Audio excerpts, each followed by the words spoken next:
નમસ્તે વિદ્યાર્થી મિત્રો, જો બેટા આજે આપણે તમને ઇલેક્ટ્રોકેમિસ્ટ્રીમાં જે ડીપીપી આપેલું છે એમાં પહેલું ડીપીપી આપણે એનું સોલ્યુશન કરીશું. બરાબર, ડીપી1 વિદ્યુત રસાયણ. તો BCD અને EFG બધા ક્લાસના વિદ્યાર્થી તમને જે નવું ડીપીપી મેં તમને મોકલ્યું છે PDF ફાઇલમાં, એ ડીપીપી બહાર કાઢજો. બરાબર, અને એ જે ડીપીપી છે એમાં પહેલું ડીપીપી જેમાં ટાઇટલ મારેલું છે ડેનિયલ કોષ અને નર્સ્ટ સમીકરણ આધારિત પ્રશ્નો, આપણે એ લેવાનું છે. બેટા આ ડીપીપી અંદર તમને કહી દઉં, ટોટલ પ્રશ્નો 38 છે, 38. બધા પ્રશ્નોનું સોલ્યુશન આપણે વિડીયોમાં નથી કરાવવાના. કેટલાક પ્રશ્નો છે એનું સોલ્યુશન વિડીયોમાં કરાવું છું, બાકીના બધા પ્રશ્નોના જવાબની જે PDF ફાઇલ છે તમને મોકલી દેવામાં આવશે. ઓકે, તો એમાંથી કેટલાક પ્રશ્નો અહીંયા લઉં છું. તેમાં પહેલો પ્રશ્ન છે DPP1 ની અંદર. પહેલો પ્રશ્ન, કોપર સલ્ફેટના જલીય દ્રાવણમાં ઝીંક ધાતુનો સળિયો ડુબાડવાથી આપણને કયું અવલોકન મળે છે? તો જો કોપર સલ્ફેટના દ્રાવણમાં ઝીંક ધાતુનો સળિયો ડુબાડો તો તમને પહેલા ઝીંકનો રિડક્શન પોટેન્શિયલ આવડવું જોઈએ. રિડક્શન પોટેન્શિયલ અથવા તો એની સક્રિયતા વિશે તમને ખ્યાલ હોવો જોઈએ. આ એમ કે છે કોપર સલ્ફેટના દ્રાવણમાં, કોપર સલ્ફેટનું દ્રાવણ છે એટલે દ્રાવણમાં બે પ્રકારના આયનો હશે, Cu2+ અને SO4-. એમાં આપણે ઝીંક ધાતુનો સળિયો ડુબાડીએ છીએ. આ છે બંનેના રિડક્શન પોટેન્શિયલ. તમે જો ઝીંકનો રિડક્શન પોટેન્શિયલ ઓછો છે એટલે ઝીંકનું શું થશે ભાઈ? ઓક્સિડેશન, અને આનું રિડક્શન. તો ઓક્સિડેશન કોનું થાય? આ પોટેન્શિયલ Zn2+ નું કહેવાય. તો ઝીંકનું ઓક્સિડેશન થાય એટલે Zn નું ઓક્સિડેશન થાય, Zn નું ઓક્સિડેશન. અહીંયા રિડક્શન કોનું થાય? Cu ના થાય, Cu2+ નું થાય, રિડક્શન થાય. તો અહીંયા તમે જો ઝીંકનો સળિયો છે તો ઝીંકનું શું થશે? ઓક્સિડેશન. દ્રાવણમાં રહેલા Cu2+ નું રિડક્શન. તો પહેલો ઓપ્શન છે દ્રાવણના વાદળી રંગની તીવ્રતામાં ઘટાડો થાય છે. સાચી વાત છે, કારણ કે વાદળી રંગ કોના આભારી હોય? એ ધ્યાન રાખજો, Cu2+ ને કારણે હોય. તો આનું રિડક્શન થશે એટલે અહીંયા કોપર સલ્ફેટ શું થાય? જમા થાય. કારણ કે રિડક્શન પ્રક્રિયામાં શું થાય? Cu2+ બે ઇલેક્ટ્રોન મેળવે, Cu બની જાય, કોપર અહીંયા જમા થાય, દ્રાવણમાં આની સાંદ્રતા ઘટી જાય, વાદળી રંગ કેવો પડે ભાઈ? ઝાંખો પડે, ઘટાડો થાય. તો પહેલો ઓપ્શન તો છે જ આપણે. બીજું, ઝીંક ધાતુના સળિયાનું વજન વધે છે. વજન વધે નહીં, વજન ઘટે. આ તમારે ગણતરી કરવાની. જો અહીંયા રિએક્શનમાં શું થશે તમને કહી દઉં. એનોડ તરીકે ઝીંક વધશે, ઝીંકમાંથી શું બનશે? Zn2+.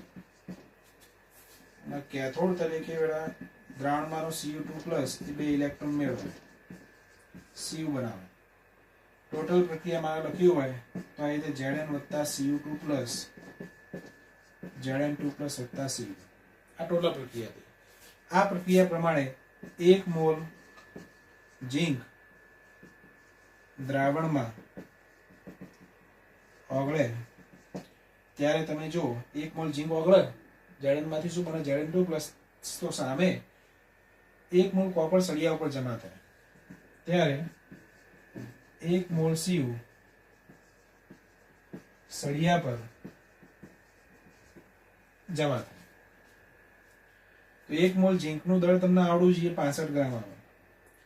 એનો મતલબ એ થયું કે 65 ગ્રામ ઝીંક દ્રાવણમાં ઓગળે તો 1 મોલ કોપર એનું દળ કેટલું આવે? 63.5 ગ્રામ કોપર સળિયા પર જમા થાય. તો ઓગળ્યું કેટલું બેટા? 65 ગ્રામ. કોણ ઓગળ્યું? ઝીંક. સામે કોપર કેટલું આવ્યું? 63.5 ગ્રામ. તો સરવાળે શું થશે બોલો? 65 ગ્રામ ઝીંક જાય છે, 63.5 ગ્રામ કોપર આવે, તો સરવાળે વજનમાં તો શું થાય? સળિયાનું વજન ઘટ્યું જ કહેવાય ને. 65 ના આવ્યું 63.5, તો 1.5 ગ્રામનો ઘટાડો થાય. એટલે બીજું એ શું લખે છે, ઝીંક ધાતુના સળિયાનું વજન વધે છે, ખોટી વાત, ઘટે છે.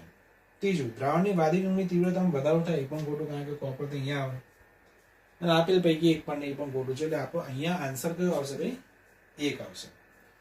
તો પહેલું જે છે એની અંદર આન્સર 1 આવે. તમારે લખવો તો લખી નાખજો.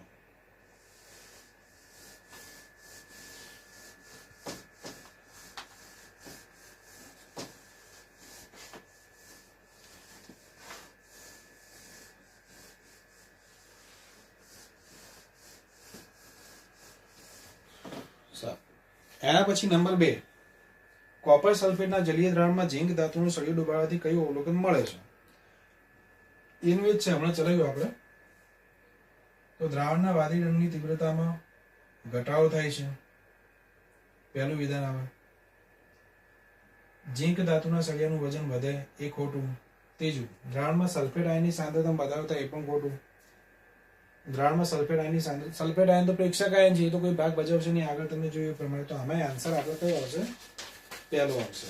તમને આન્સર પાછા આપેલા જ છે, ચેક કરતા રહેજો. તો પહેલા અને બીજામાં પહેલો આન્સર છે. પછી હું ત્રીજા નંબરનો પ્રશ્ન લઉં છું. સિલ્વર નાઇટ્રેટના દ્રાવણમાં કોપર ધાતુનો સળિયો ડુબાડવાનો છે. સિલ્વર નાઇટ્રેટ AgNO3 ના દ્રાવણમાં કોપર ધાતુનો સળિયો ડુબાડવાનો છે. ઓકે, તો હવે કયા અવલોકન અહીંયા પ્રાપ્ત થાય? જો રિડક્શન પોટેન્શિયલ યાદ હોય તો ધી બેસ્ટ. આ દ્રાવણમાં કયા આયનો હશે બેટા? Ag+ અને NO3-. રિડક્શન પોટેન્શિયલ યા તો સક્રિયતા શ્રેણી, એ તમને યાદ હોવી જોઈએ. જો આ હું અહીંયા લખી દઉં છું, કોપરનું રિડક્શન પોટેન્શિયલ 0.34 વોલ્ટ આવે. Ag છે, એનો રિડક્શન પોટેન્શિયલ 0.80 આવે. તો આમાંથી આનું શું થશે? આનું રિડક્શન પોટેન્શિયલ ઓછું, એટલે કોપરનું ઓક્સિડેશન થાય. કોપરનું થાય, યાદ રાખજો. Cu2+ નું રિડક્શન થાય, પણ ઓક્સિડેશન પૂછે તો કોનું થાય? કોપરનું. એટલે અહીંયા કોપર છે, એટલે અહીંયા કોપરનું શું થશે બેટા? ઓક્સિડેશન થશે. રિડક્શન અહીંયા કોનું થશે? Ag નું નહીં, પણ Ag+ નું થાય. આમાં ઓળખતા શીખવાનું આપણે. અહીંયા નક્કી તો થઈ ગયું આનું ઓક્સિડેશન થાય કોપરનું, પણ કોનું? Cu2+ નું કે Cu? તો Cu નું ઓક્સિડેશન થાય. આજે મેં લખી રિડક્શન પોટેન્શિયલ, કોનું છે રિડક્શન પોટેન્શિયલ? Cu2+ નું કહેવાય, કોપરનું ના કહેવાય. તમારે રિડક્શન પૂછે તો આનું થાય, ને ઓક્સિડેશન પૂછે તો આનું થાય. આમાં રિડક્શન કોનું થાય? Ag+ નું. તો બંને છે હાજર, Ag+ છે, કોપર છે આપણા જોડે. મતલબ અહીંયા પ્રક્રિયા થશે એટલું તો કન્ફર્મ છે. અહીંયા એનોડ તરીકે કોણ વધશે? કોપર. પ્રક્રિયા હું લખી દઉં છું, જો આવી રીતે થાય. અને કેથોડ તરીકે દ્રાવણમાંનો Ag+. હવે અહીંયા 2 ઇલેક્ટ્રોન મુક્ત થયા, તો યાદ રાખવાના 2 ઇલેક્ટ્રોન અહીંયા વપરાવા જોઈએ. તો અહીંયા 2Ag બનશે. એટલે હું કુલ પ્રક્રિયા અહીંયા લખું તો મારે કુલ પ્રક્રિયા પ્રમાણે આવે Cu+ 2Ag+, એમાંથી Cu2+ વત્તા 2Ag. તો બધા પ્રક્રિયા પ્રમાણે તમે જોઈ શકો છો. પ્રક્રિયા પ્રમાણે 1 મોલ કોપર ઓગળવાનો જ. તો સામે શું થાય? 2 મોલ Ag સળિયા પર જમા થાય. 1 મોલ કોપરનું દળ કેટલું આવે? તો 63.5 ગ્રામ. કોપર ઓગળે, Ag નું દળ 108 આવે છે. 108 ગુણ્યા 2 મોલ કરો એટલે 216 ગ્રામ Ag સળિયા પર જમા થાય. તો અહીંયા રિએક્શન પ્રમાણે આ બધી આપણે માહિતી લીધી. હવે આપણે ઓપ્શન જોઈએ. પહેલો ઓપ્શન છે Cu ધાતુના સળિયાના વજનમાં ફેરફાર થતો નથી. વજનમાં ફેરફાર તો થવાનું જ છે. તમે અહીંયા જો 63.5 ગ્રામ કોપર ઓગળે, 63.5 ગ્રામ Cu ઓગળે, તો સામે 216 ગ્રામ Ag જમા થાય. તો ઓગળી ખાલી 63.5 ગ્રામ, પણ સામે Ag કેટલું આવ્યું? 216. તો સરવાળે શું થયું બેટા? સરવાળે વજન વધી જશે. ઓપ્શન છે કે ચેક કરીએ. બીજો ઓપ્શન Cu ધાતુના સળિયાનું વજન ઘટે, એ ખોટું. ત્રીજો ઓપ્શન દ્રાવણ ધીમે ધીમે વાદળી રંગનું બને. હા, વાદળી રંગનું બનશે. કેમ બનશે? કારણ કે અંદર કયો આયન એન્ટર થશે Cu2+ અને Cu2+ ના કારણે દ્રાવણનો રંગ કેવું બને વાદળી રંગ બને અને ચોથો ઓપ્શન છે Cu ધાતુના સળિયાનો સપાટીનો રંગ બદલાતો નથી તમને આઈડિયા આવી ગયો હશે ઓકે તો આ પ્રમાણે આપણે અહીંયા આન્સર કયો આવશે ત્રીજો આવશે ત્રીજો આન્સર રાખીએ છીએ આપણે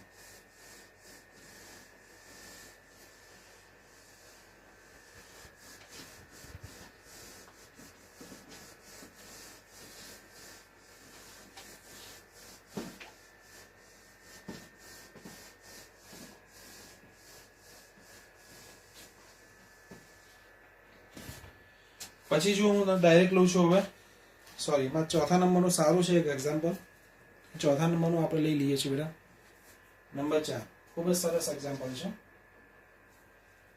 1 મોલર CuSO4 ના 1.5 લીટર જલીય દ્રાવણમાં ચલો CuSO4 નું 0.1 મોલર CuSO4 નું દ્રાવણ છે કેટલા લીટર દ્રાવણ છે 1.5 લીટર દ્રાવણ છે ઓકે સારું એમાં ઝીંક ધાતુનો સળિયો તમે ડુબાડો છો તો આ ઝીંકનો સળિયો આપણે ડુબાડ્યો એ અંદર ડુબાડ્યો છે તો તેના સંદર્ભમાં સૈદ્ધાંતિક ગણતરીના આધારે આપેલા વિધાનો માટે યોગ્ય વિકલ્પ પસંદ કરો ઝીંકનું પરમાણુ દળ અને કોપરનું પણ આપેલું છે એમાં પહેલું વિધાન તમે ચેક કરો એવું કે છે સળિયાના દળમાં 0.3 ગ્રામનો ઘટાડો થાય તો એવું કહે છે ભાઈ સામે 13 ગ્રામ ઝીંક ધાતુ દ્રાવણમાં ઓગળે ચલો આપણે પ્રક્રિયા લઈ લઈએ અહીંયા બેટા યાદ રાખજો આ દ્રાવણમાં કયા આયનો છે Cu2+ અને બીજો SO4 2-. ઝીંક છે ઝીંકનો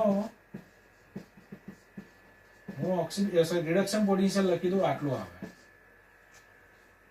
અને કોપર છે એનો રિડક્શન પોટેન્શિયલ આટલો આવે તો સ્વાભાવિક છે ઝીંકનો રિડક્શન પોટેન્શિયલ ઓછો એટલે ઝીંકનું ઓક્સિડેશન થાય કોનું ઓક્સિડેશન થાય Zn2+ નું નહીં આ તો રિડક્શન પ્રક્રિયા છે ઓક્સિડેશન પૂછે તો ઝીંકનું થાય ઝીંક હાજર જ છે જો સારું રિડક્શન કોનું થાય કોપરનું થાય કોપર એટલે Cu2+ નું થાય એ પણ હાજર છે ભલે અહીંયા રિએક્શન થશે Zn માંથી શું બનશે Zn2+ અને Cu માંથી Cu2+ માંથી Cu બને પ્રક્રિયા આવી થાય એનોડ તરીકે ઝીંક વધશે એટલે ઝીંકમાંથી Zn2+ વત્તા 2 ઇલેક્ટ્રોન કેથોડ તરીકે કોપર આ રીતે હું કુલ પ્રક્રિયા લખી દઉં તો કુલ પ્રક્રિયા આ રીતે થશે ઓકે તો આ પ્રક્રિયા પ્રમાણે તમે જોઈ શકો છો 1 મોલ Zn ઓગળે તો સામે 1 મોલ કોપર સળિયા પર જમા થાય બરાબર 1 મોલ ઓગળે તો 1 મોલ કોપર જમા થાય હવે 1 મોલ ઝીંકનું દળ આપેલું છે તો 65 ગ્રામ Zn ઓગળે તો 1 મોલ કોપર એટલે 63.5 ગ્રામ કોપર સળિયા પર જમા થાય બિલકુલ સિમ્પલ છે તો બેટા અહીંયા ધ્યાન આપજો ઝીંક ઓગળ્યો કેટલો 65 ગ્રામ પણ સામે કોપર કેટલું આવ્યું સળિયા ઉપર 63.5 ગ્રામ તો 65 ગ્રામ ઓગળ્યું પણ આમાં આવ્યું કેટલું 63.5 ગ્રામ સળિયા ઉપર તો સળિયાનું વજન તો ઘટ્યું જ ને કેટલું ઘટ્યું તમે બાદબાકી કરશો આઈડિયા આવી જશે તેનો મતલબ એ થયો કે 1.5 ગ્રામ સળિયાનું દળ ઘટે છે ક્યારે જ્યારે કેટલા ગ્રામ ઝીંક ઓગળે ત્યારે 65 ગ્રામ 65 ગ્રામ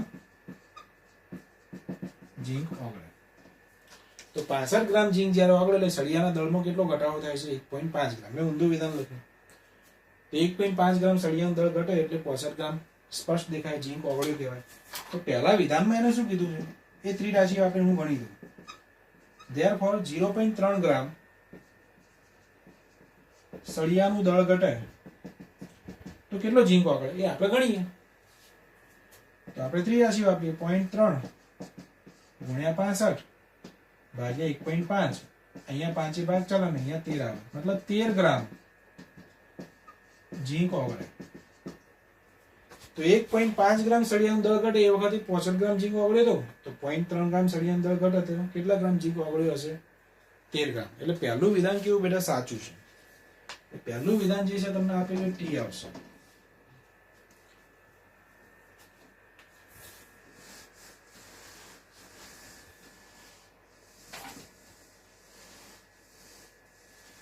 હવે તમને ફટાફટ જવાબ આવડી જાય એવું છે. પહેલું વિધાન ટી આવે. બીજું વિધાન ચેક કરો. બીજું વિધાન 1.95 ગ્રામ ઝીંક દ્રાવણમાં ઓગળે ત્યારે Cu2+ ની સાંદ્રતા 0.08 મોલર થાય. હવે પ્રક્રિયા પ્રમાણે બીજું વિધાન સીધી વાત કરી દઉં. 1.95 ગ્રામ ઝીંક ના પહેલા તો હું મોલ શોધી દઉં. તો મોલ શોધાવે તો વજન ભાગ્યા આણ્વીય દળ લેવું પડે. 1.95 ગ્રામ ઓગળે ભાગ્યા આણ્વીય દળ 65, એટલે અહીંયા માં જો ગણતરી શું જોઈ છે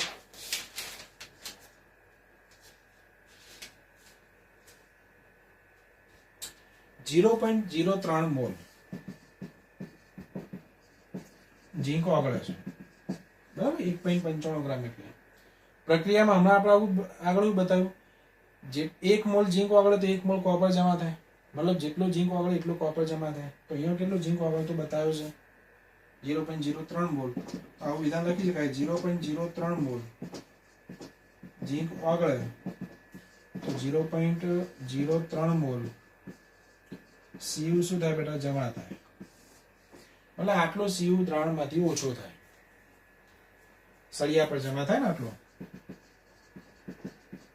દ્રાવણમાં તો આટલો મોલ કોપર ઘટી જ ગયો ને. તો હવે દ્રાવણમાં કેટલા મોલ કોપર છે એ શોધી દઈએ. દ્રાવણમાં રહેલા Cu ના મોલ શોધવા તો મોલર ઇન્ટુ લીટર, કારણ કે મોલર નું સૂત્ર શું? મોલ પ્રતિ લીટર. તો Cu ના મોલ કેવી રીતે શોધવાની? મોલારિટી આપેલી જ છે. જો આ CuSO4 ની કોપર Cu બંનેની એક જ કહેવાય. તો 0.1 ગુણ્યા 1.5 એટલે કેટલા આવશે? 0.15 મોલ આ દ્રાવણમાં રહેલા હતા. પણ એમાંથી જમા કેટલા થયા બેટા? 0.03. તો દ્રાવણમાં બાકી રહેલા Cu ના મોલ કેટલા થાય? તો 0.15 માંથી જે જમા થાય હું બાદ કરી દઉં, 0.12 મોલ. આટલા વધશે દ્રાવણ. અને જે મોલ વધે એના ઉપરથી દ્રાવણમાં મોલારિટી સુધી. તો બાકી રહેલ Cu અથવા તો CuSO4 ના દ્રાવણની મોલારિટી બરાબર મોલ પ્રતિ લીટર. તો કેટલા મોલ બાકી રહ્યા હતા? 0.12 ભાગ્યા લીટર કેટલા છે? 1.5 છે બેટા. તો હું સાદું આપી દઉં તો 0.08 આવે. તો આટલા ગ્રામ ઝીંક જ્યારે ઓગળે ને ત્યારે Cu2+ ની સાંદ્રતા, આ Cu2+ ની જ કહેવાય. આમ તો Cu2+ હશે ને તેની દ્રાવણ Cu2+ ના દ્રાવણની સાંદ્રતા કેટલી થશે? 0.0. એટલે બીજું વિધાન પણ કેવું છે બેટા? અહીંયા સાચું છે. તો અહીંયા પહેલો અને ત્રીજો ઓપ્શનમાંથી ગમે તે એક આવે. હવે ત્રીજો જે છે વિધાન એના ઉપરથી આપણને આઈડિયા આવી જશે. તો હું હવે ત્રીજું વિધાન લઈ લઉં. થર્ડ નંબરનું વિધાન કે જે Cu2+ અને Zn2+ ની મોલારિટી દ્રાવણમાં સમાન થાય ને ત્યારે દ્રાવણમાં Zn2+ આયનોની સંખ્યા એ તમને આપી એટલી થાય. તો યાદ રાખજો, Zn2+ અને Cu2+ ની મોલારિટી સમાન થાય ત્યારે કેટલી હોય? તમે જે અહીંયા મોલારિટી દ્રાવણની કેટલી આપેલી છે? 0.1. હવે સમાન ક્યારે થાય? જ્યારે બંનેની સરખી થાય. સરખી ક્યારે થાય? જ્યારે એની અડધી થાય. એટલે દ્રાવણમાં બંનેની મોલારિટી આટલી હશે. સરખી તો કેટલી હશે બોલો? આની કેટલી હતી? આ 0.1/2 કરીને આપો એટલે 0.05 મોલ. આની બંનેની. તો મતલબ એ થયું કે દ્રાવણમાં હવે કેટલા Zn2+ હશે? કેટલી સાંદ્રતા હશે એની? 0.05 મોલ. તો therefore દ્રાવણમાં Zn2+ ના હું મોલ શોધી દઉં. મોલ શોધવા માટે બેટા મોલર ઇન્ટુ લીટર, તેની મોલારિટી મને મળી ગઈ આની 0.05. લીટર કેટલા છે? 1.5. તો હું સાદું લખી દઉં છું અહીંયા 0.075 મોલ આવે. મતલબ દ્રાવણમાં આના મોલ કેટલા હશે? જ્યારે બંનેની સાંદ્રતા સરખી થાય ત્યારે આટલા હશે, પણ એને મોલ નથી પૂછી, એની સંખ્યા પૂછી છે. જ્યારે દ્રાવણમાં Zn2 પ્લસ આયનની સંખ્યા સુધી હોય તો મોલનો કોના વડે આપણે ગુણીએ છીએ ભાઈ? એવોગેડ્રો આંક વડે. આ રહ્યું. અને આનું હું સાદું લખી દઉં છું 4.5165. તમે પણ ચેક કરજો, ગુણ્યા 1022 આટલું થાય. અને એને વિધાનમાં કેટલું લખેલું છે? 4.5165 ગુણ્યા 1024. મતલબ ત્રીજું વિધાન આપણું કેવું છે? અહીંયા ખોટું છે, જે અંદર લખેલું છે એ પ્રમાણે આટલી સંખ્યા Zn2 પ્લસ આયનની થવી જોઈએ તો સાચું હોત વિધાન. તો મતલબ પહેલું વિધાન સાચું હતું, બીજું સાચું, ત્રીજું ખોટું છે, એટલે સ્પષ્ટ દેખાય તમારો જવાબ ત્રીજો આવશે. ચોથું વિધાન સાચું જ છે, હું તમને PDF ફાઇલ મોકલું છું, એમાં તમે ચેક કરી નાખજો, તમારાથી અંદર આપેલી જ છે. ઓકે, તો આ પ્રમાણે આપણો આન્સર અહીંયા 3 આવશે.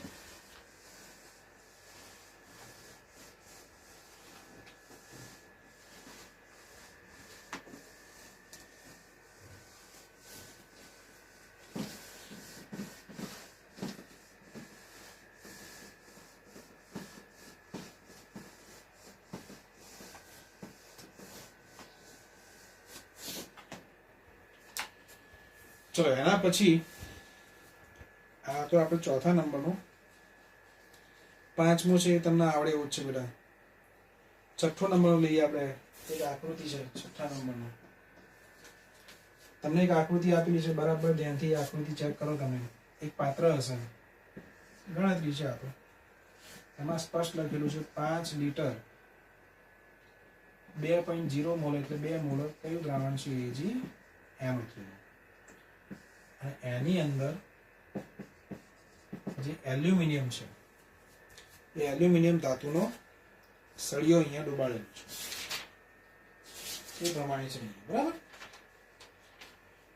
તો ચલો હવે પહેલો એનો ઓપ્શન છે, કયો વિકલ્પ ખોટો છે? તો કયો વિકલ્પ ખોટો? હું ખોટો વિકલ્પ એટલે ખોટો જવાબ તમને કહી દઉં છું, અહીંયા સી આવશે. બાકીના વિકલ્પ સાચા છે. PDF ફાઇલમાં તમને ગણતરી આપેલી જ છે બેટા, એમાં ચેક કરજો. એમાં પ્રક્રિયા પહેલા તો લખી દઉં. જે એલ્યુમિનિયમનું ઓક્સિડેશન થશે, દ્રાવણમાં Ag+ છે એનું રિડક્શન થશે, મતલબ Ag+ અહીંયા જમા થશે, Al અહીંયા ઓક્સિડેશન પામીને Al3+ સ્વરૂપે દ્રાવણમાં જશે. આ રીતે તો આ એનોડ બનશે. કેથોડ તરીકે Ag+, પણ એક Ag+ નહીં ચાલે, 3 ઇલેક્ટ્રોન હોવાથી 3 Ag+ જોઈએ આપણે. 3 Ag અહીંયા આવે, કેન્સલ કરી દઉં છું. Al + 3 Ag+, તો Al3++ 3 Ag. આવી પ્રક્રિયા થાય. ત્રીજું વિધાન કેમ ખોટું? કે 81 ગ્રામ એલ્યુમિનિયમનું ઓક્સિડેશન થાય તો દ્રાવણમાં પ્રક્રિયાને અંતે 972 ગ્રામ સિલ્વર આયનો પ્રક્રિયા પામ્યા વગરના પડ્યા. પહેલો તો દ્રાવણમાં Ag+ આયનો છે કેટલા એ શોધીએ. તો દ્રાવણમાં AgNO3 અથવા તો Ag+ ના હું મોલ શોધી દઉં. જેટલા AgNO3 એટલે Ag+ આવશે. મોલ શોધવા માટે મોલર ઇન્ટુ લીટર. કેટલા મોલ આવી છે? 2. લીટર કેટલા છે? 5. 10 મોલ છે બેટા. તો AgNO3 કહો કે Ag+ કહો, તો Ag+ ના અહીંયા 10 મોલ દ્રાવણમાં છે. હવે આ પ્રક્રિયા પ્રમાણે તમે જો 1 mole copper, sorry 1 mole aluminium ઓગળે તો સામે 3 મોલ Ag+, 1 મોલ એલ્યુમિનિયમ ઓગળે તો 3 મોલ Ag જમા થાય, બરાબર. 1 મોલ એટલે કેટલા ગ્રામ બેટા? 27 ગ્રામ થાય. અને 3 મોલ Ag એટલે 108 ગુણ્યા 3 કરો. 1 નું દળ 108 આવે ને, ગુણ્યા 3 કરો, 324 ગ્રામ Ag જમા થાય. એને શું કીધું છે? 27 ગ્રામ Al ઓગળે ત્યારે આટલું Ag જમા થાય. તો therefore 81 ગ્રામ Al ઓગળે તારા 3 ગણું કરીને મેં તારા 3 ગણું એટલે 972 ગ્રામ એજી શું થાય બેટા? જમા થાય. હવે દ્રાવણમાં એજી છે કેટલો? તો દ્રાવણમાં 10 મોલ છે. 10 મોલ ગુણ્યા હું 108 કરી દઉં તો 1080 ગ્રામ એજી દ્રાવણમાં છે એવું કહેવાય. હવે જ્યારે આ 81 ગ્રામ એલ્યુમિનિયમ ઓગળે ત્યારે એજી આટલું જમા થાય છે. જમા થાય તો દ્રાવણમાં બાકી રહેલ એજી કેટલો આવે બેટા? હતો કેટલો? 1080 ગ્રામ. એમાંથી 972 જમા થાય. ખ્યાલ તમને? તો વધે કેટલો? 108 ગ્રામ એજી બાકી રહે. ક્યારે? જ્યારે 81 ગ્રામ એલ્યુમિનિયમ ઓગળે ત્યારે. પણ એને શું કીધું? 972 ગ્રામ સિલ્વર આયનો પ્રક્રિયા પામ્યા વગર ના રહે. મતલબ સિલ્વર આયનો એમને અંદર રહે. એટલા ના રહે, આટલા રહે. એજી પ્લસ બાકી રહે. એટલે ત્રીજું વિધાન અહીંયા ખોટું પડશે. બરાબર? છઠ્ઠો નંબર હતો એમાં ત્રીજો આન્સર તમારે આવે.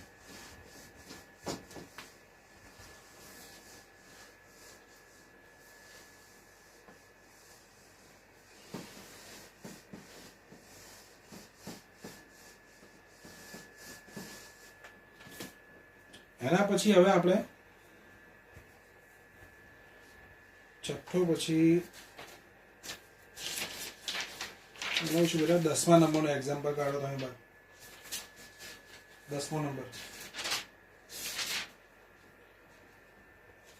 આ પ્રશ્નો પણ તમારે વધારે પૂછાતા આવે છે. 10મો નંબર. 25 ડિગ્રી સેલ્સિયસ તાપમાને પ્રમાણિત સ્થિતિમાં નંબર 1 શું લખ્યું પહેલા વિધાનમાં? ધાતુ એનો સળિયો B2+ ના દ્રાવણમાં ડુબાડવાથી એ ધાતુ નથી ઓગળતી. તમને ખબર છે એ ધાતુ ક્યારે ઓગળે? એનું ઓક્સિડેશન થાય ત્યારે. તો અહીં એક કામ કરવું, આના પરથી રિડક્શન પોટેન્શિયલનો ક્રમ લખી દઉં. રિડક્શન પોટેન્શિયલ તો એ નથી ઓગળતો એનો મતલબ એનો રિડક્શન પોટેન્શિયલ બી કરતા વધારે હશે. જો ઓગળતી હોત તો એનો રિડક્શન પોટેન્શિયલ ઓછો હોત બી કરતા. હું ક્રમ લખું છું. એનો રિડક્શન પોટેન્શિયલ બી કરતા વધારે. બીજું વિધાન, ધાતુ એ છે પાછું એના પાત્રમાં ધાતુ સી ના ક્ષારનું દ્રાવણ ભરી શકાતું નથી. મતલબ એનું હું પાત્ર લઉં અને C2+ નું દ્રાવણ ભરી ના શકાય, મતલબ એનું ઓક્સિડેશન થાય છે. એનું ઓક્સિડેશન થાય મતલબ એનો રિડક્શન પોટેન્શિયલ C કરતા ઓછો હશે એમ કે છે. તો એનો રિડક્શન પોટેન્શિયલ પાછું C કરતા ઓછો. આ બીજા વિધાન પર. ત્રીજું, C ની ચમચીને D2+ ના દ્રાવણમાં ડૂબાતી ધાતુ D ચમચી પર જમા થાય છે. C ની ચમચી લઈએ અને D2+ ના દ્રાવણમાં ડૂબાવે તો ધાતુ D અહીંયા જમા થાય એનો મતલબ આનું રિડક્શન થાય. તો આનું શું થાય ભાઈ? ઓક્સિડેશન. તો C નું ઓક્સિડેશન થાય એટલે C નું રિડક્શન પોટેન્શિયલ D કરતા ઓછો હશે. તો C નો પાછો D કરતા ઓછો. તો ધાતુઓને રિડક્શન કરતા તરીકે પ્રબળતાના ક્રમમાં પહેલા તો આ હું ગોઠવી દઉં આખો ક્રમ. A નો B કરતા વધારે, A કરતા પાછો C નો વધારે, ચલો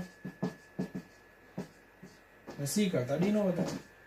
તો આ છે રિડક્શન પોટેન્શિયલ નો ક્રમ. મતલબ સૌથી વધારે રિડક્શન પોટેન્શિયલ કોનો છે? D નો છે. હવે તમને કોનો ક્રમ પૂછ્યું? રિડક્શન કરતાનો ક્રમ. બધા ઉતારતા ક્રમમાં છે. ધ્યાન રાખજો, રિડક્શન કરતા પોતાનું શું કરે? ઓક્સિડેશન કરે. અને જે પોતાનું ઓક્સિડેશન કરે એને રિડક્શન પોટેન્શિયલ ઓછો હોય.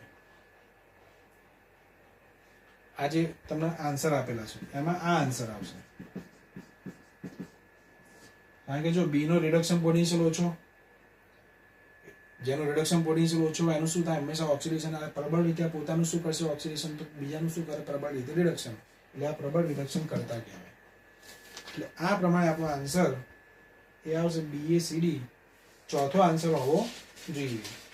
10 નંબર છે બેટા, એમાં ચોથો આન્સર છે કે નહીં ચેક કરો. ચોથો આન્સર તમને આપેલું છે. 10 નંબર.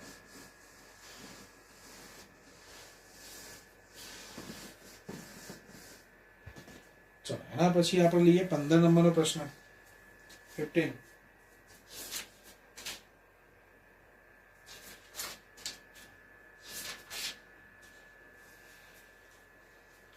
હવે 15 નંબરનો જે પ્રશ્ન છે, Zn/Zn2 પ્લસ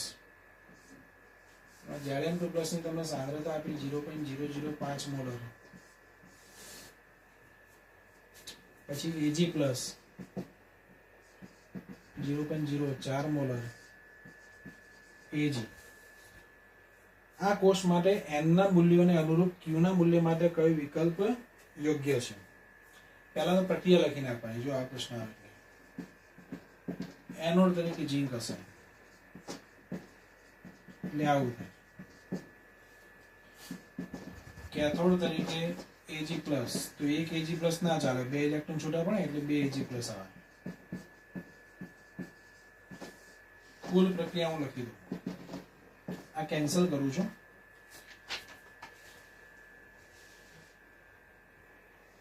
ઓકે, આ ચેક કરજો એકવાર. તો Zn વત્તા 2Ag પ્લસ Zn2 પ્લસ વત્તા 2Ag, આ આપણી પ્રક્રિયા થઈ. બોલો અહીંયા કેટલા ઇલેક્ટ્રોનની હેરફેર થઈ બેટા? તો 2 ઇલેક્ટ્રોનની હેરફેર થઈ, n બરાબર 2 આવે. હવે આના q એટલે આપણે ખબર નિપજની સાંદ્રતા ભાગ્યા પ્રક્રિયક. તો નિપજની અહીંયા હું Zn2 પ્લસ લઉં ભાગ્યા પ્રક્રિયકની Ag પ્લસ નું શું લઉં? સ્ક્વેર લઉં. આપણે કોઈ ગણતરી કરી નથી. જો આ મોલારિટી કહેવાય, તો અહીંયા મોલારિટીની 1 ઘાત આવે, નીચે મોલારિટીની 2 ઘાત આવે. તો જે આન્સર આવતો હોય વેલ્યુ મેં અહીંયા મૂકી નથી, ખાલી એકમ ઉપરથી તમને જવાબ કહી દઉં. તો ઉપર મોલારિટીની -1 ઘાત, જે જવાબ હોય એની પાછળ મોલારિટીની -1 ઘાત હોવું જોઈએ. તો નથી, તમે ચેક કરો, અહીંયા છે જ નહીં. આ ક્યારે આ જે જવાબ આવતો અહીંયા જવાબ મેં નથી લખ્યું, ગણતરી કરી જ નથી, પણ n બરાબર 2 હોય ને ત્યારે આ એકમ આવવો જોઈએ. n બરાબર 2 હોય ત્યારે. તો હવે તમારે ઓપ્શન ચેક કરતા જવાનું, કારણ કે n બરાબર 2 વાળું તમે ઓપ્શન જોવો છો, બીજા નંબરનો ઓપ્શન, એમાં મોલારિટીની 1 ઘાત આપી એટલે એ તો કેન્સલ થઈ ગયો. પહેલો ઓપ્શન ચેક કરીએ, એમાં n બરાબર 1 લેવાનું છે. n બરાબર 1, n બરાબર 1 લો તો અહીંયા આને અડધું લીધું તો આખા સમીકરણને 2 વડે ભાગવા પડે. તો 2 વડે ભાગો એટલે 1/2 Zn Ag plus 1/2 Zn2 plus Ag, આવું થઈ જાય. હવે અહીંયા q નું સૂત્ર શું આવે? એનું એ જ નિપજ ભાગ્યા પ્રક્રિયા. પણ નિપજમાં કોણ છે અહીંયા? Zn2 પ્લસ, એની હવે કેટલી ઘાત આવે? 1/2 આવે, ભાગ્યા પ્રક્રિયકનો Ag પ્લસ છે, એની 1 ઘાત આવે. હવે આપણે કિંમત નહીં મૂકતા, કિંમતો આ રીત બાજુ, સાંદ્રતા આ રીત. તમે ગણતરી કરો તો કરી શકો, હું ખાલી એકમ ઉપરથી ચેક કરું. અહીંયા મોલારિટીની 1/2 ઘાત આવે, અહીંયા મોલારિટીની 1 ઘાત આવે. સાદું પાપો એટલે જે જવાબ આવતો હોય x જવાબ, પાછળ એકમ આવવો જોઈએ. ક્યારે n બરાબર 1 હોય ત્યારે જે જવાબ આવતો હોય ગણતરી કરો તો એકમ આવો છે. n બરાબર 1 પહેલા ઓપ્શનમાં ચેક કરો, ના નથી. મોલારિટીની કેટલી ઘાત લખેલી? 1/2. પહેલો ઓપ્શન નથી, બીજો નથી, 3 લઈએ. ચલો, n બરાબર 3 કેવી રીતે આવે? આ પ્રક્રિયા કરો. તો n બરાબર 3 લાવો હોય તો અહીંયા 3/2 વડે ગુણવા પડે. તો 2 કેન્સલ થઈ જાય એટલે n 3 થઈ જાય. તો હું આ પ્રક્રિયા 3/2 વડે ગુણી દઈશ. તો 3/2 વડે ગુણો એટલે 3G plus 3/2 Zn2 plus 3Ag, આવું આવશે. હવે તમારે q એનું ખાલી સૂત્ર લખું, ગણતરી નથી કરતો હું. એમાં Zn2 પ્લસ ની કેટલી ઘાત આવે? તો 3/2 આવે. Ag પ્લસ ની કેટલી ઘાત આવે? તો 3 ઘાત આવે. તો ઉપર મોલર ની 3/2, નીચે મોલર ની 3 ઘાત. તો સાદો પાડો 3/2 - 3 કેટલો આવશે? બોલો, -3/2 આવશે. જે જવાબ આવતો હોય, જવાબ મેં નથી લખ્યું x, જે જવાબ આવતો સાદું આવશે, જવાબ તો આવશે, પણ પાછળ એકમ આવવાનો, અને આમાં એકમ આપેલું છે જો તમે. એટલે આપણો આન્સર 3 આવશે. 15માં 3 આન્સર આવશે. ચેક કરી નાખીએ.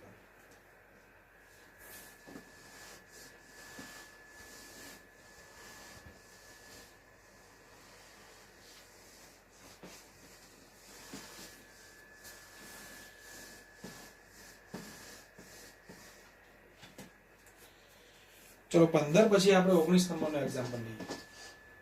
19 નંબર.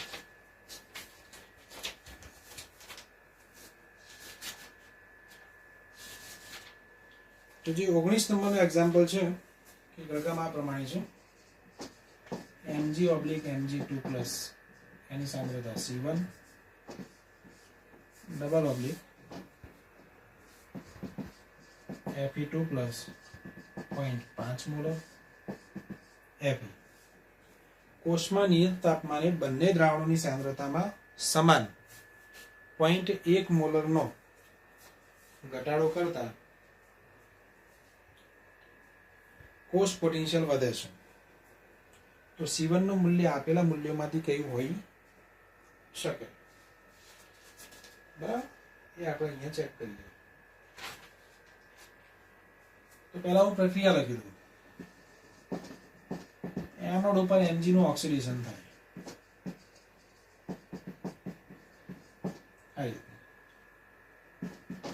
અને જે કેથોડ છે એના ઉપર Fe2+ નું રિડક્શન થાય.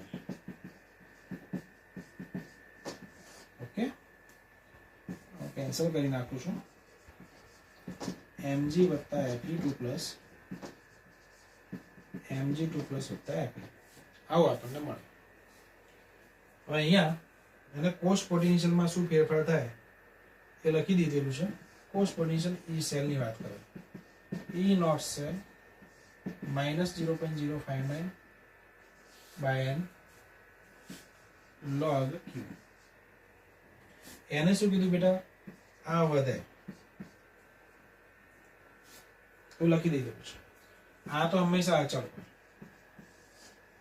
આ વેલ્યુ પણ આપણે કેવી હશે? અચળ જ હશે, કારણ કે એમ તો કઈ બદલવાનું નહીં આપણે. તો log Q જે છે, ધ્યાન રાખજો, log Q, એમાં ખાસ કરીને Q ઘટે ને તો log Q ઘટે. આ ઘટે બેટા, Q ઘટે એટલે log Q તો ઘટવાનું જ છે. log Q ઘટે આખો તો આ ગુણાકારે શું થાય? પછી ઘટી જાય. ગુણાકાર ઘટે એટલે અચળ વેલ્યુમાંથી પછી ઘટેલી કિંમત બાદ કરતા કોષ પોટેન્શિયલ વધે. સાદું સિમ્પલ મેં રીઝન તમને આપ્યું. ફરીથી Q ઘટે તો log Q ઘટે. આ ઘટી ગયું તો આ તો અચળ છે વેલ્યુ. અચળ ગુણ્યા ઘટેલી વેલ્યુ એટલે આખી કિંમત શું થશે? પાછળની ઘટશે.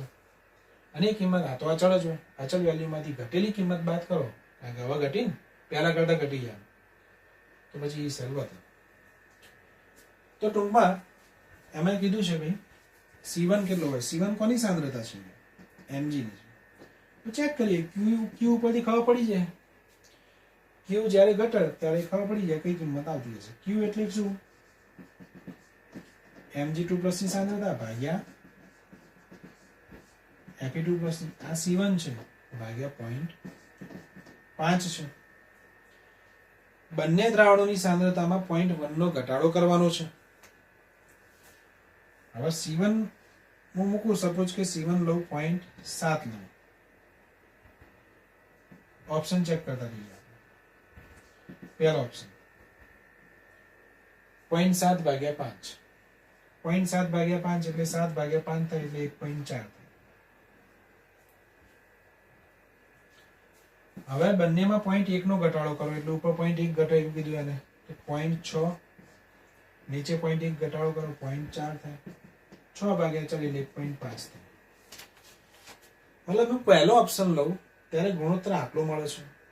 પછી એને કીધું ને બંનેની સાંદ્રતામાં 0.1 નો ઘટાડો કરો, તો પછી આ રીતે લઈને પછી ઘટાડો કરો તો Q પછી આટલું મળે. તો Q નું મૂલ્ય શું થાય? વધે છે. Q નું મૂલ્ય વધે તો log Q વધે. log Q વધે તો પાછળનો ગુણાકાર વધે. તો પછી અચળ વેલ્યુમાંથી વધેલી કિંમત બાદ કરો તો એ સેલ તો ઘટવાનું છે, પણ આ બધું વધારવાનું છે એટલે પહેલો ઓપ્શન આવશે નહીં. બીજો ઓપ્શન છે, ચલો 0.5 લઈએ. બેટા હું 0.5 લઉં તો આ ગુણોત્તર 1 આવશે. Q. ચલો હવે બંનેમાં 1 નો ઘટાડો કરો તો 0.5 માંથી 1 જાય તો 0.4 અને નીચે 0.4 જ આવે. તો Q બદલાતું નથી. તમે જો બંનેની સાંદ્રતા સરખી ઘટાડો ત્યારે. ક્યારે? બીજો ઓપ્શન લઈને ગણો ત્યારે. બીજો ઓપ્શન 0.5 લીધો C1 ની વેલ્યુ, તો Q ની વેલ્યુ 1 હતી. પછી બંનેની સાંદ્રતા 0.1 ઘટાડી તો પણ Q1 ની વેલ્યુ તો એની એ જ રહેશે. તો અહીંયા ઈ સેલ કેવો રહેશે? અચળ રહેશે. બીજો ઓપ્શન. ત્રીજો ઓપ્શન 0.4 લીધો. ચલો અહીંયા હું 0.4 બેટા આ ગુણોત્તર 0.8 આવે. હવે બંનેની સાંદ્રતા 0.1 ઘટાડી દઉં તો ઉપર થશે 0.3, નીચે થશે 0.4. તો હવે ગુણોત્તર કેટલું થશે? 0.75 આવશે. મતલબ Q નું જે મૂલ્ય છે હવે પહેલા કરતા ઘટી જશે. પણ Q નું મૂલ્ય ઘટે તો log Q ઘટે, log Q ઘટે ત્યાં ગુણાકાર ઘટે. તો અચળ વેલ્યુમાંથી ઘટેલી કિંમત બાદ કરો તો ઈ સેલ શું થશે? બે વધશે. તો આપણે અહીંયા આન્સર 3 હશે. 19 ની અંદર એ આપેલું છે કે નહીં ચેક કરી નાખજો એકવાર. તો 19 માં 3 આન્સર આવશે.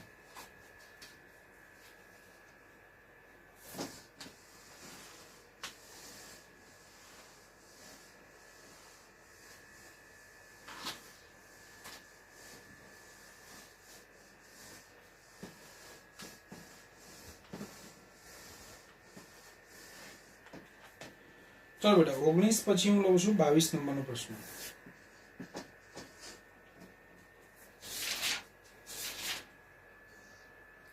તો 22 નંબરનો પ્રશ્ન છે કે આના જેવો જ છે. થોડો ચેક કરો. અહીંયા શું લખેલું છે?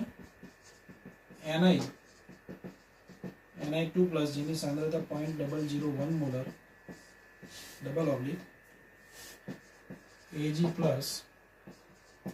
0.01 મોલર Ag કોષના તાપમાનમાં વધારો કરતા કોષ પોટેન્શિયલમાં સૈદ્ધાંતિક રીતે. હવે કોષનું તાપમાન વધે તો તાપમાન વાળું સૂત્ર નર્સ ઇક્વેશન જ આવશે અહીંયા. તમને યાદ હોય તો 2.303 RT/NF આ સૂત્ર આપણે વાપરીએ છીએ. યાદ છે ને તમને? log Q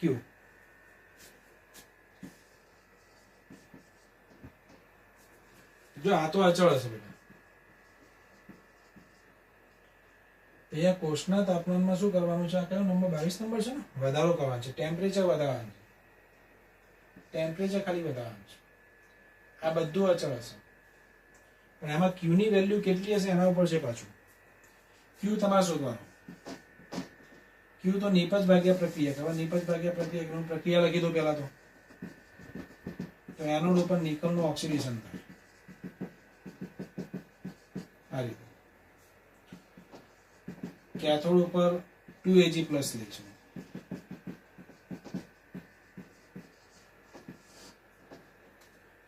આ કેન્સલ કરીએ છીએ. કુલ પ્રક્રિયા આ રીતે આવશે. Ni + 2Ag+, Ni2+ + 2Ag. Q આપણે શોધી નાખવાનું. Q Ni2+ ની સાંદ્રતા ભાગ્યા Ag+ ની સાંદ્રતાનો સ્ક્વેર આવશે. આની સાંદ્રતા આ રહી. આના 10⁻³ લખાય. જોઈ લો. ભાગ્યા Ag આ 10⁻² લખાય. એનો સ્ક્વેર. તમે આનું સાદું આપશો તો 10 આવશે. તો Q બેટા ધ્યાન રાખજો અહીંયા 10 છે. મૂકી દઉં છું.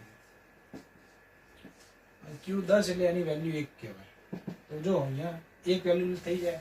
લખી દઉં છું 1. આ આપણું સમીકરણ બની ગયું. હવે તમે જો T વધે આ બધું અચળ કહેવાય. ખબર ને તમને? T વધે એટલે પાછળનો આ ગુણાકાર શું થશે બેટા? વધી જશે. પછી અચળ વેલ્યુમાંથી વધેલી વેલ્યુ બાદ કરો તો ઈ સેલ શું થાય? પછી ઘટે. તો ઘટે એટલે અહીંયા તમારો આન્સર 2 આવશે. 22 નંબરનો પ્રશ્ન છે. એમાં બીજો આન્સર છે કે નહીં તમે ચેક કરી નાખો. તો અહીંયા બીજો તમને આન્સર આપેલો છે. તો Q કેટલું છે પાછું? Q જોવો પડે બેટા. Q આપણે અહીંયા જોવો પડે. બીજા એક્ઝામ્પલ અંદર હશે તો તમે અંદર ચેક કરજો.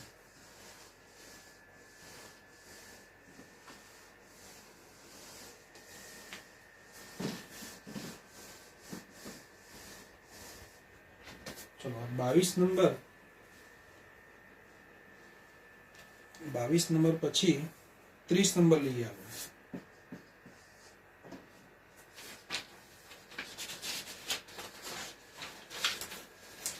30 નંબરનો એક્ઝામ્પલ છે તો ચેક કરો.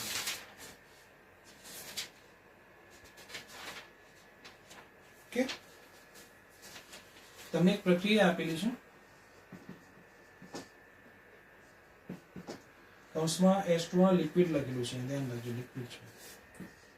O2 ગેસ 1 બાર 4H++ 4 ઇલેક્ટ્રોન. આ પ્રક્રિયાનું પ્રમાણિત પોટેન્શિયલ -1.23 વોલ્ટ. આ જે પ્રક્રિયા છે એનો તમને પ્રમાણિત પોટેન્શિયલ અહીંયા આપેલું છે. ઓકે, ચલો અહીંયા કોણ આ પ્રક્રિયા કઈ પ્રક્રિયા થઈ? ઓક્સિડેશન પ્રક્રિયા કહેવાય. કારણ કે અહીંયા પાણીમાંથી શું થઈ રહ્યું છે? ઇલેક્ટ્રોન તમે જોઈ શકો છો મુક્ત થયેલા છે. એનો પોટેન્શિયલ તમને આપેલો છે કેટલો? -1.23 વોલ્ટ પ્રમાણિત પોટેન્શિયલ. તો આ પાણીનો જ છે. પાણીનું શું થયું છે બેટા? ઓક્સિડેશન થયું છે.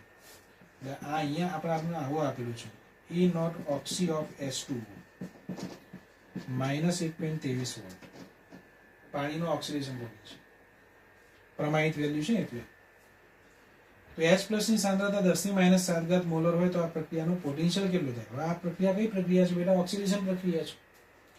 તો આ પ્રક્રિયાનો પોટેન્શિયલ એટલે ઓક્સિડેશન પોટેન્શિયલ તમારે શોધવાનું છે. પાછું કોનો? પાણીનો છે. તો પ્રમાણિત આપેલું છે, બિન પ્રમાણિત પોટેન્શિયલ શોધવાનું છે. નર્સ ઇક્વેશન હું એપ્લાય કરીશ અહીંયા. તો E ઓક્સી ઓફ H2O મારે શોધવાનું છે. E naught oxi of H2O -0.059/4 આવશે અહીંયા. log Q એટલે નિપજ ભાગ્યા પ્રક્રિયક. નિપજમાં આવશે H+4 ભાગ્યા પ્રક્રિયકમાં પાણીના બધું તો ના આવે, 1 બાર છે એટલે બસ આ વેલ્યુ મૂકી દો અહીંયા. -1.23 વોલ્ટ -0.059/4 એમને એમ લખું છું, પેલી ઘાત આગળ લીધો તો ગુણાકારમાં 4, પછી log H+ ની સાંદ્રતા આવે ને બેટા, તો H+ ની સાંદ્રતા રકમમાં આપેલી છે તમને જો 10⁻⁷ હું અહીંયા મૂકી દઉં, આ કેન્સલ થઈ જાય તો -1.23 -0.059 પછી આ -7 આગળ આવે -7 log 10 1 થઈ જાય તો 0.059 ગુણ્યા -7 ખ્યાલ આવી ગયો? આ બંને ગુણાકાર થશે તો -1.23 વત્તા આ બંનેનો ગુણાકાર અંદર લખેલો છે 0.413. પછી આમાંથી આ બાદબાકી થશે એટલે આન્સર કંઈક આપેલો છે -0.817 વોલ્ટ. આટલા વોલ્ટ આવે આ પ્રક્રિયાનો પોટેન્શિયલ. કારણ કે ઓક્સિડેશન પ્રક્રિયા છે. કોની છે? પાણીની. પાણીનો ઓક્સિડેશન પોટેન્શિયલ મને આ રીતે પ્રાપ્ત થશે.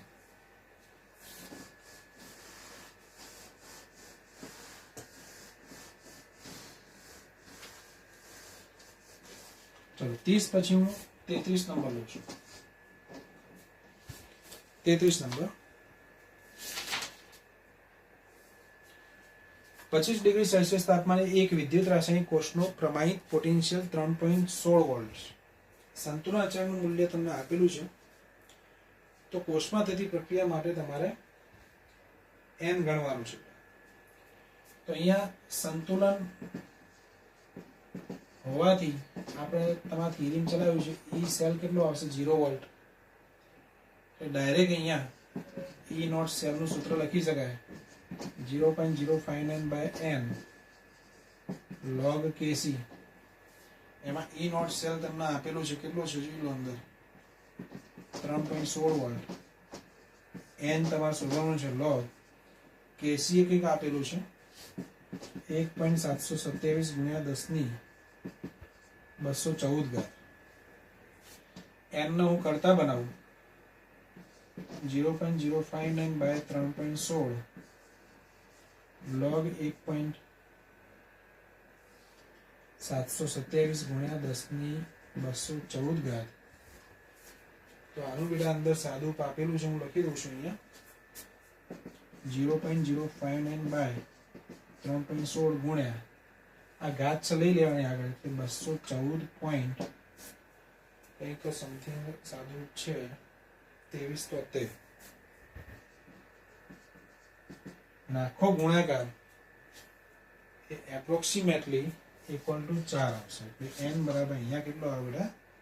4 આવે. બરાબર. તો આટલા કેટલાક એક્ઝામ્પલ છે એનું મેં સોલ્યુશન કરાવ્યું છે.